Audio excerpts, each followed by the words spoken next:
Well, hello there, and welcome to the Cory Doctorow podcast. Second week in a row that I'm recording this in the bedroom instead of in the office. That's because today is Bank Holiday Monday here in London.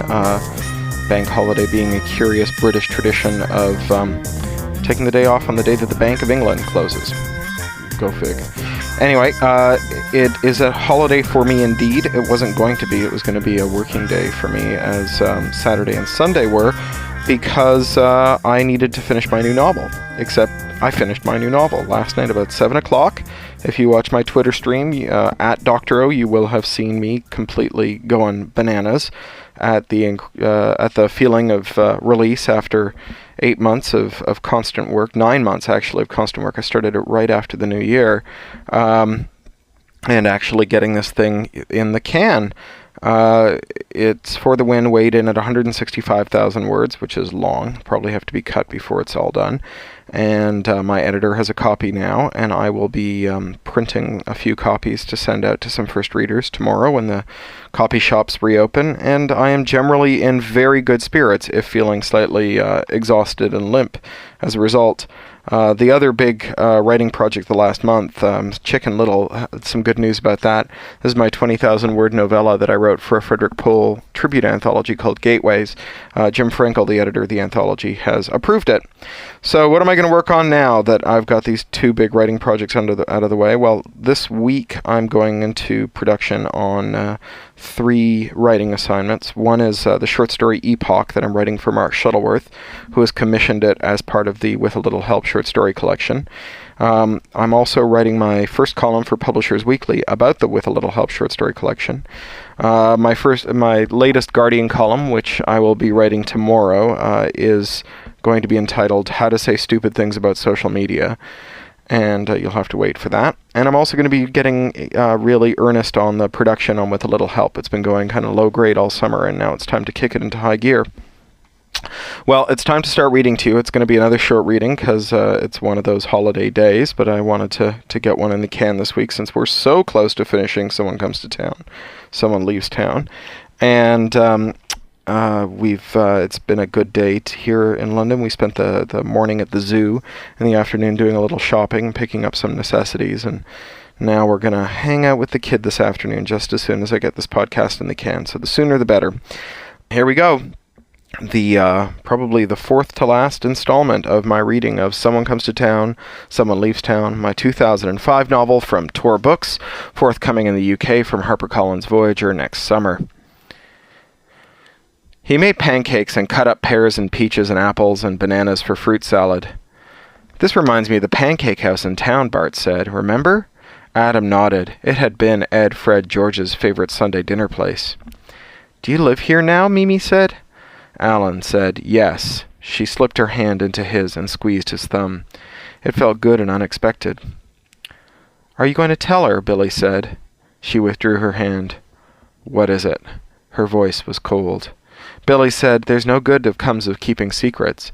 Krishna and Davy are planning to attack Kurt. Krishna says he owns you. He'll probably come for you. Did you see that? Adam said. Him coming for her?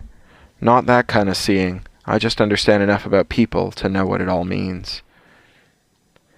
Trey met her at 6, and he was a little paunchier than she'd remembered, his high school brawn run a little to fat. He shoved a gift into her hand, a brown paper bag with a quart of cheap vodka in it. She thanked him simperingly and tucked it in her knapsack. It's a nice night. Let's get takeout and eat it in High Park. She saw the wheels turn in his head, meal plus booze plus secluded park equals pussy, pussy, pussy, and she let the tip of her tongue touch her lips. This would be even easier than she'd thought. How can you tell the difference, Arthur said, between seeing and understanding? You'll never mistake them.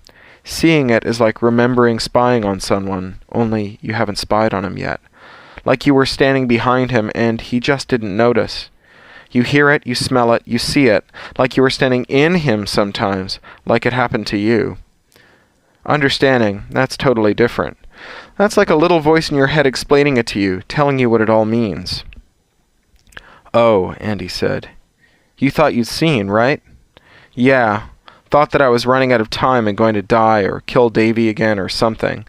It was a feeling, though, not like being there, not like having anything explained. Is that going to happen? Mimi asked Brad. Brad looked down at the table. Answer unclear. Ask again later. That's what this magic 8-ball I bought in a store once used to say.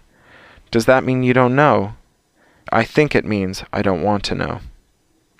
Don't worry, Bert said. Kurt's safe tonight. Alan stopped lacing up his shoes and slumped back on the bench in his foyer.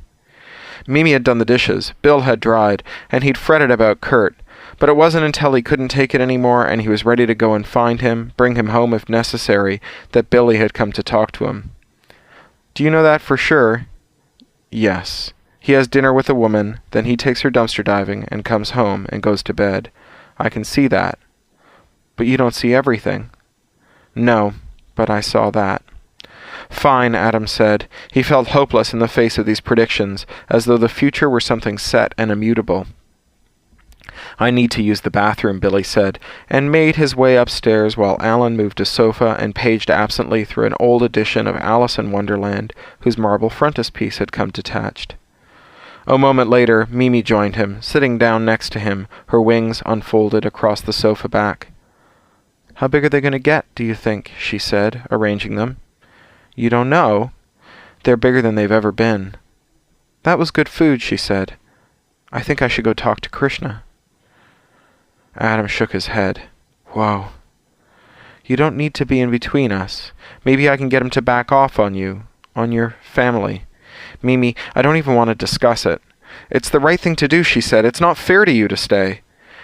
You want to have your wings cut, Alan said. That's why you want to go back to him. She shied back as though he'd slapped her. No, you do. But what Billy didn't tell you is that Krishna's out there with other women. I saw him today, with a girl, young, pretty, normal. If he takes you back, it will be as a toy, not as a lover. He can't love. Christ, she said, why are you saying this? Because I don't want to watch you self-destruct, Mimi. Stay here. We'll sort out Krishna together. And my brother. Billy's here now, and that means they can't sneak up on us. And these, she said, flapping her wings, one great heave that sent currents of air across the room, that blew the loose frontispiece from Alice in Wonderland toward the fireplace grate. You'll sort these out, too. What do you want from me, Mimi? He was angry now. She hadn't spoken a word to him in weeks, and now... Cut them off, Alan. Make me into someone who can go out again, who can be seen. Do it. I have the knife. Adam squeezed her eyes shut. No, he said. Goodbye, she said, and stood, headed for the stairs. Upstairs, the toilet flushed, and they heard the sink running. Wait, he said, running after her. She had her hand on the doorknob. No, she said. She was crying now. I won't stay. I won't be trapped again. Better to be with him than trapped. I'll do it, he said. If you still want me to do it in 2 days, I'll do it. She looked gravely at him. Don't you lie to me about this, she said. Don't you dare be lying. He took her hands. I swear, he said. From the top of the stairs, then. Whoops, said Billy. I think I'll just tuck myself into bed. Mimi smiled and hugged Alan fiercely. Trey's ardor came out with his drunkenness. First a clammy arm around her shoulder, then a casual grope at her boob, then a sloppy kiss at the corner of her mouth. That was as far as she was going to let it go. She waited for him to move in for another kiss, then slipped out from under his arm so that he fell into the roots of the big tree they'd been leaning against. She brained him with a vodka bottle before he'd had a chance to recover. Then, as he rocked and moaned, she calmly took the hunting knife she'd bought at the Young Street Survivalist store out of her bag. She prized one of his hands off his clutched head and turned it over, then swiftly drew the blade across his palm, laying it open to the muscle. She hadn't been sure that she'd be capable of doing that, but it was easier than she'd thought. She had nothing to worry about. She was capable of that, and more. All right, told you to be a short one. Talk to you in a week.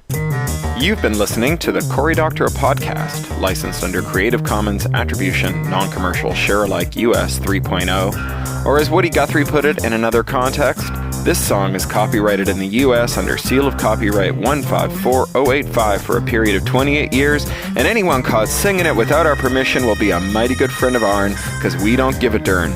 Publish it, write it, sing it, swing to it, yodel it, we wrote it, that's all we wanted to do. Many thanks to John Taylor Williams for mastering. That's Ryneck Studio, WRYNECK Studio @gmail.com. John Taylor Williams is a full-time self-employed audio engineer, producer, composer, and sound designer. In his free time, he makes beer, jewelry, odd musical instruments, and furniture. He likes to meditate, to read, and to cook. Talk to you next week.